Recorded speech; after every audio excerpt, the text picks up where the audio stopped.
بسم اللہ الرحمن الرحیم۔ الحمد للہ رب العالمین، والصلاة والسلام علی سید المرسلین و خاتم النبیین، اما بعد۔ صحیح بخاری باب کتاب الایمان، حدیث نمبر 41، اردو ترجمہ۔ آدمی کے اسلام کی خوبی کے درجات کیا؟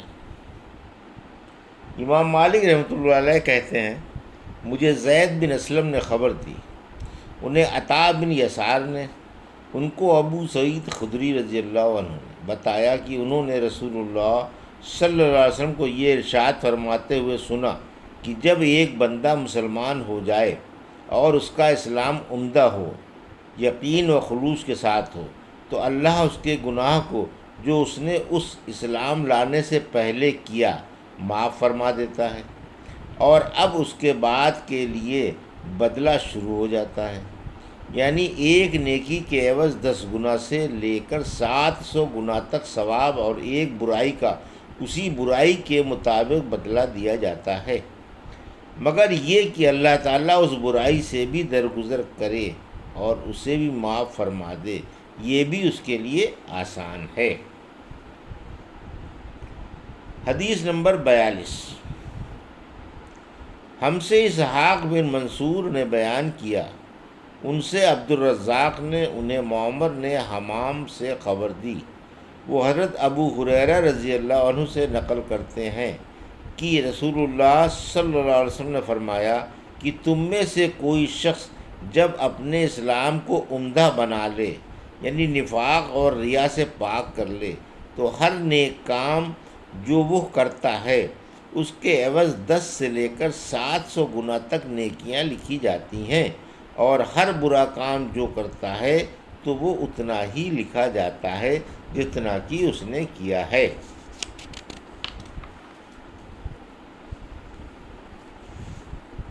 حدیث نمبر 43۔ اللہ کو دین کا وہ عمل سب سے زیادہ پسند ہے جس کو پابندی سے کیا جائے۔ ہم سے محمد بن مسنی نے بیان کیا، ان سے یحییٰ نے حشام کے واسطے سے نقل کیا، وہ کہتے ہیں مجھے میرا باپ ارواح نے حضرت عائشہ رضی اللہ عنہا سے روایت نقل کی کہ رسول اللہ صلی اللہ علیہ وسلم ایک دن ان کے پاس آئے، اس وقت ایک عورت میرے پاس بیٹھی تھی، آپ نے دریافت کیا یہ کون ہے؟ میں نے عرض کیا فلاں عورت، اور اس کی نماز کے اشتیاق اور پابندی کا ذکر کیا۔ آپ صلی اللہ علیہ وسلم نے فرمایا ٹھہر جاؤ، سن لو کہ تم پر اتنا ہی عمل واجب ہے جتنے عمل کی تمہارے اندر طاقت ہے، خدا کی قسم ثواب دینے سے اللہ نہیں اکتاتا، مگر تم عمل کرتے کرتے اکتا جاؤ گے، اور اللہ کے دین کا وہی عمل زیادہ پسند ہے جس کی ہمیشہ پابندی کی جا سکے اور انسان بغیر اکتائے اسے انجام دے۔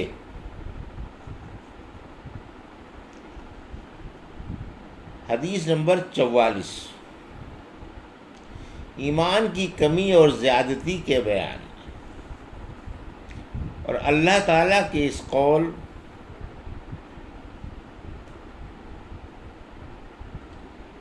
وَزِدْنَاهُمْ هُدًى وَزَادَ الَّذِينَ آمَنُوا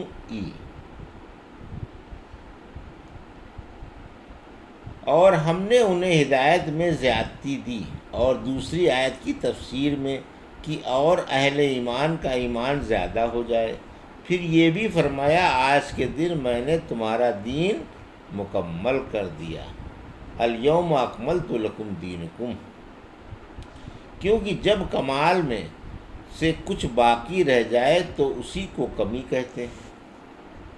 ہم سے مسلم بن ابراہیم نے بیان کیا، ان سے حشام نے، ان سے قتادہ نے حضرت انس رضی اللہ عنہ کے واسطے سے نقل کیا، وہ رسول اللہ صلی اللہ علیہ وسلم سے روایت کرتے ہیں کہ آپ صلی اللہ علیہ وسلم نے فرمایا جس شخص نے لا الہ الا اللہ کہہ لیا اور اس کے دل میں جو برابر بھی ایمان ہے تو وہ ایک نہ ایک دن دوزخ سے ضرور نکلے گا، اور دوزخ سے وہ شخص بھی ضرور نکلے گا جس نے کلمہ پڑھا اور اس کے دل میں گیہوں کے دانے کے برابر خیر ہے، اور دوزخ سے وہ بھی نکلے گا جس نے کلمہ پڑھا اور اس کے دل میں ایک ذرہ برابر بھی خیر ہے۔ حضرت امام ابو عبداللہ بخاری رحمۃ اللہ علیہ فرماتے ہیں کہ ابان نے بروایت قتادہ بواسطہ حضرت انس رضی اللہ عنہ رسول اللہ صلی اللہ علیہ وسلم سے خیر کی جگہ ایمان کا لفظ نقل کیا ہے۔ حدیث نمبر 45۔ ہم سے اس حدیث کو حسن بن صباح نے بیان کیا، انہوں نے جعفر بن عون سے سنا، وہ ابو الامیس سے بیان کرتے ہیں، انہیں قیس بن مسلم نے طارق بن شہاب کے واسطے سے خبر دی، وہ حضرت عمر بن خطاب رضی اللہ عنہ سے روایت کرتے ہیں کہ ایک یہودی نے ان سے کہا کہ اے امیر المومنین، تمہاری قرآن میں ایک آیت ہے جس سے تم پڑھتے ہو، اگر وہ ہم یہودیوں پر نازل ہوتی تو ہم اس کے نزول کے دن کو یوم عید بنا لیتے۔ آپ نے پوچھا وہ کون سی آیت ہے؟ اس نے جواب دیا سورہ مائدہ کی آیت الیوم اکملت لکم دینکم واتممت علیکم نعمتی ورضیت لکم الاسلام دینا۔ آج میں نے تمہارے دین کو مکمل کر دیا اور اپنی نعمت تم پر تمام کر دی اور تمہارے لیے دین اسلام پسند کر لیا۔ حضرت عمر رضی اللہ عنہ نے فرمایا کہ ہم اس دن اور اس مقام کو خوب جانتے ہیں جب یہ آیت رسول اللہ صلی اللہ علیہ وسلم پر نازل ہوئی۔ اس وقت آپ صلی اللہ علیہ وسلم عرفات میں جمعے کے دن کھڑے ہوئے تھے۔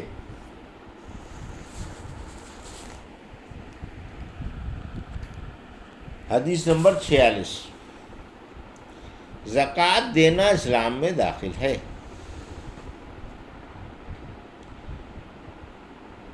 وما امروا الا ليعبدوا الله مخلصين له الدين حنفاء ويقيموا الصلاة ويؤتوا الزكاة وذلك دين القیمہ۔ اور اللہ پاک نے فرمایا حالانکہ ان کافروں کو یہی حکم دیا گیا کہ خالص اللہ کی بندگی کی نیت سے ایک طرف ہو کر اسی اللہ کی عبادت کریں اور نماز قائم کریں اور زکوٰۃ دیں، اور یہی پختہ دین ہے۔ ہم سے اسماعیل نے بیان کیا، کہا مجھ سے امام مالک رحمۃ اللہ علیہ نے بیان کیا، انہوں نے اپنے چچا ابو سہیل بن مالک سے، انہوں نے اپنے باپ مالک بن ابی عامر سے، انہوں نے طلحہ بن عبید اللہ سے، وہ کہتے تھے نجد والوں میں سے ایک شخص آن حضرت صلی اللہ علیہ وسلم کے پاس آیا، سر پریشان یعنی بال بکھرے ہوئے تھے، ہم اس کی آواز کو بھنبھناہٹ سنتے تھے اور ہم سمجھ نہیں پا رہے تھے کہ وہ کیا کہہ رہا ہے، یہاں تک کہ وہ نزدیک آن پہنچا۔ جب معلوم ہوا کہ وہ اسلام کے بارے میں پوچھ رہا ہے، آن حضرت صلی اللہ علیہ وسلم نے فرمایا کہ اسلام دین رات میں 5 نمازیں پڑھنا ہے۔ اس نے کہا بس، اس کے سوا تو اور کوئی نماز مجھ پر نہیں؟ آپ نے فرمایا نہیں، مگر تو نفل پڑھے تو اور بات ہے۔ آن حضرت صلی اللہ علیہ وسلم نے فرمایا اور رمضان کے روزے رکھنا۔ اس نے کہا اور تو کوئی روزہ مجھ پر نہیں؟ آپ صلی اللہ علیہ وسلم نے فرمایا نہیں، مگر تو نفل روزے رکھے تو اور بات ہے۔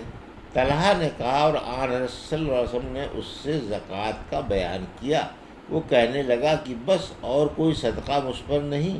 آپ صلی اللہ علیہ وسلم نے فرمایا نہیں، مگر یہ کہ تو نفل صدقہ دے تو اور بات ہے۔ راوی نے کہا پھر وہ شخص پیٹھ موڑ کر چلا، یوں کہتا جاتا تھا قسم خدا کی میں نہ اس سے بڑھاؤں گا نہ گھٹاؤں گا۔ آن صلی اللہ علیہ وسلم نے فرمایا اگر یہ سچا ہے تو اپنی مراد کو پہنچ گیا۔ حدیث نمبر 47۔ جنازے کے ساتھ جانا ایمان میں داخل ہے۔ ہم سے احمد بن عبداللہ بن علی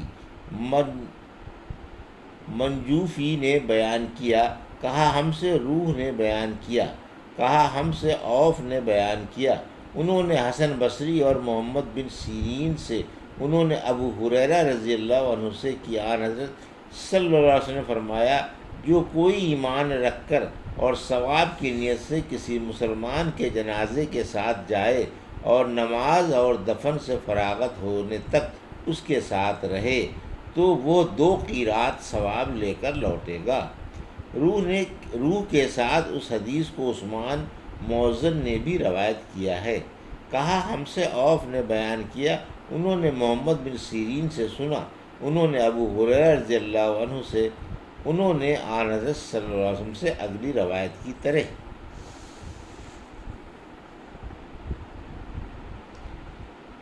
حدیث نمبر 48۔ مومن کو ڈرنا چاہیے کہ کہیں اس کے اعمال مٹ نہ جائیں اور اس کو خبر تک نہ ہو۔ اور ابراہیم تیمی واعظ نے کہا، میں نے اپنے گفتار اور کردار کو جب ملایا تو مجھ کو ڈر ہوا کہ کہیں میں شریعت کے جھٹلانے والے کافروں سے نہ ہو جاؤں۔ اور ابن ابی ملیکہ نے کہا کہ میں نبی اکرم صلی اللہ علیہ وسلم کے 30 صحابہ سے ملا، ان میں سے ہر ایک کو اپنے اوپر نفاق کا ڈر لگا ہوا تھا، ان میں سے کوئی یوں نہیں کہتا تھا کہ میرا ایمان جبرائیل و میکائیل کے ایمان جیسا ہے۔ اور حسن بصری سے منقول ہے، نفاق سے وہی ڈرتا ہے جو ایماندار ہوتا ہے، اور اس سے نڈر وہی ہوتا ہے جو منافق ہے۔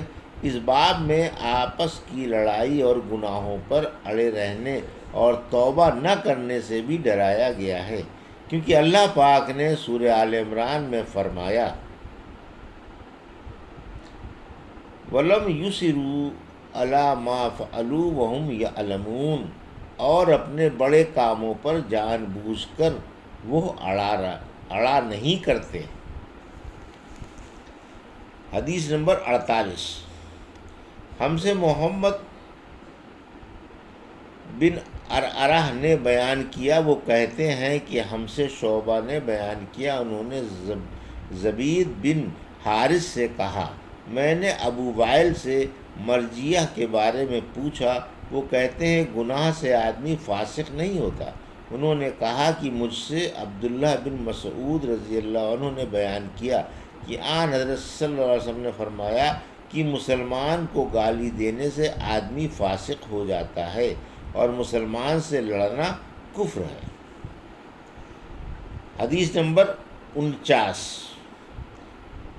ہم سے قنیبہ بن سعید نے بیان کیا، کہا ہم سے اسماعیل بن جعفر نے بیان کیا، انہوں نے حمید سے، انہوں نے انس رضی اللہ عنہ سے کہا، مجھ کو عبادہ بن صامت نے خبر دی کہ آن حضرت صلی اللہ علیہ وسلم اپنے حجرے سے نکلے، لوگوں کو شب قدر بتانا چاہتے تھے، وہ کون سی رات ہے، اتنے میں 2 مسلمان آپس میں لڑ پڑے۔ آپ صلی اللہ علیہ وسلم نے فرمایا، میں تو اس لیے باہر نکلا تھا کہ تم کو شب قدر بتلاؤں، اور فلاں فلاں آدمی لڑ پڑے تو وہ میرے دل سے اٹھا لی گئی، اور شاید اسی میں کچھ تمہاری بہتری ہو، تو اب ایسا کرو کہ شب قدر کو رمضان کی 27ویں، 29ویں اور 25ویں رات میں ڈھونڈا کرو۔